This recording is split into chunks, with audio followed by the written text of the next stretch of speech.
So I'm gonna jump into this video, and it's about the day of Aubrey's passing and the following weeks after it, and just kind of how, like, what I went through.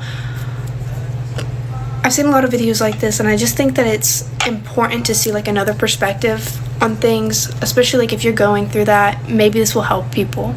I don't know, but I've gotten to the point where I can talk about this without hysterically crying. So I think it's important for me to share the things that I went through and how I'm still getting through everything. So September 4th, 2023, I woke up at 9:30 in the morning.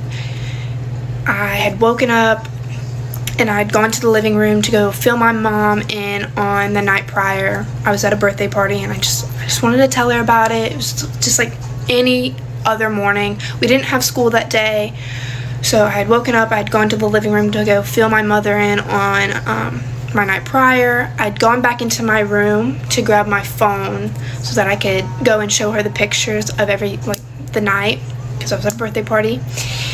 And I was in my room for max 5 seconds before I just heard, like, these blood screeching screams coming from my mother. And I know y'all have seen the video of my mom finding Aubrey's letters to us, and it's not even comparable to that. It was so much more intense, and immediately, like, I'm just rushing to go, like, find out what's causing my mother to scream like this. So I'm following the screams, and they obviously lead me to my sister's room, where I find my mom and my sister. And I don't really know if I was in shock or not, to be completely honest. I was just so, like, I need to deal with what I need to deal with. So I'm immediately calling 911, running to my mother's room to tell my little brother, like, hey, like, don't leave this room until, like, I tell you to. I'm on the phone with 911. I end that call. I'm calling my Uncle Jeff. I'm calling Nick. I'm just calling the people that I need to call, and then I'm trying to help my mother out the best I can. I'm just running around the house trying to do what I could. Finally, the firefighters were the first to get there. If you call, like, 911, they all come. The firefighters were the first to get there, and then the cops, and then the EMTs, I believe, came. So they all got there, and at that point, I'm just hysterical. I don't know what to do. I'm trying my best to, like, stay calm, but, like, that's almost like the most impossible thing to do in that situation. So they're getting there, and I'm just like, do something. My mother's in the room with my sister, and I'm just a mess. Honestly, I'm like, that's the best way to put it. I'm just hysterical. I'm just begging them for an answer. I'm trying to figure out what's going on, like, save her, do something. So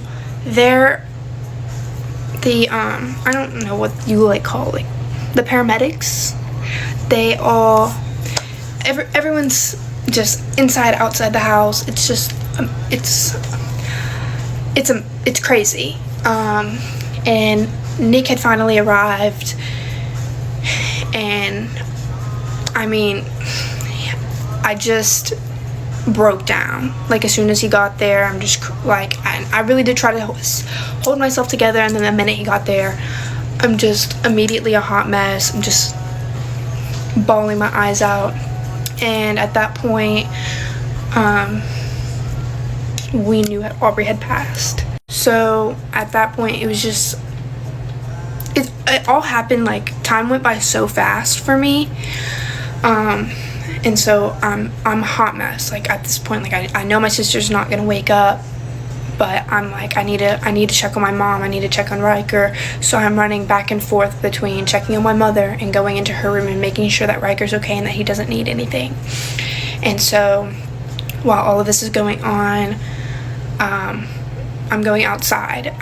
Like, I was just running around so much.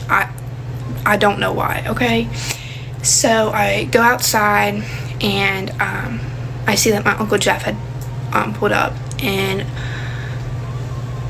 I've never like broke down like that in my whole entire life. Like he gets out of his truck, and I run and I just fall. It's like a scene you see out of like a movie. I'm just running and I literally fall in the grass, and he's like picking me up, and then he's crying, I'm crying, like I'm hysterical. And I'm like, she passed away, I don't know what to do anymore. I'm a hot mess. So at this point, a couple hours, like I'm not gonna go into detail about every little thing, some of that is private. So at this point, a few hours have passed.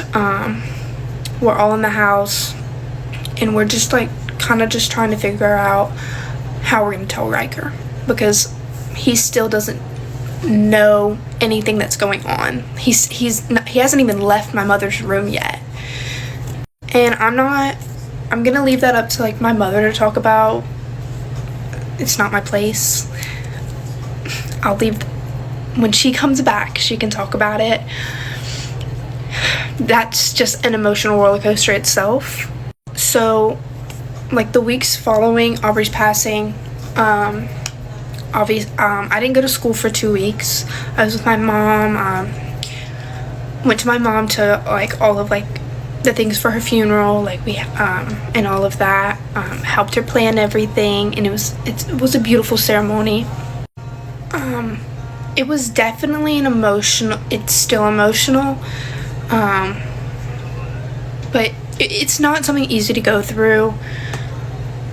I went through for the longest time, I couldn't open up doors. Like, I don't know if that's, and I have a therapist, okay? He says it's normal, and I'm okay now. Like, I can open doors now, but like for the longest time, I couldn't, open up doors because I was so scared that something bad was going to be behind them, because September 4th I opened a door and my whole life changed. So I just couldn't open doors. I was terrified, and there was a lot of crying. I couldn't sleep by myself for the longest time.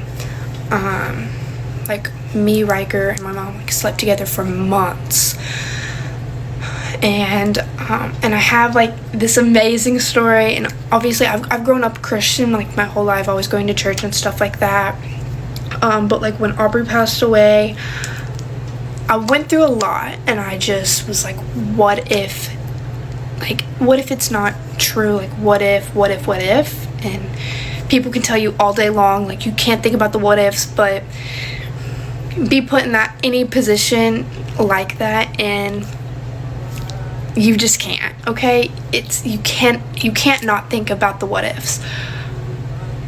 So I'm really going through it, just thinking about everything, what if heaven and hell aren't real, what if, because at the time the only thing that was keeping me sane was, I'm gonna see her again one day. When it's my time, I'm gonna pass, and I will see my sister again one day. And so I just was going through it, and I always say my prayers at night, and I lay my head down, and I just it was the craziest thing ever. It was a man's voice, and I never heard it before, ever, and it's just opened the book, and I just took it as that was Jesus telling me to go read the Bible.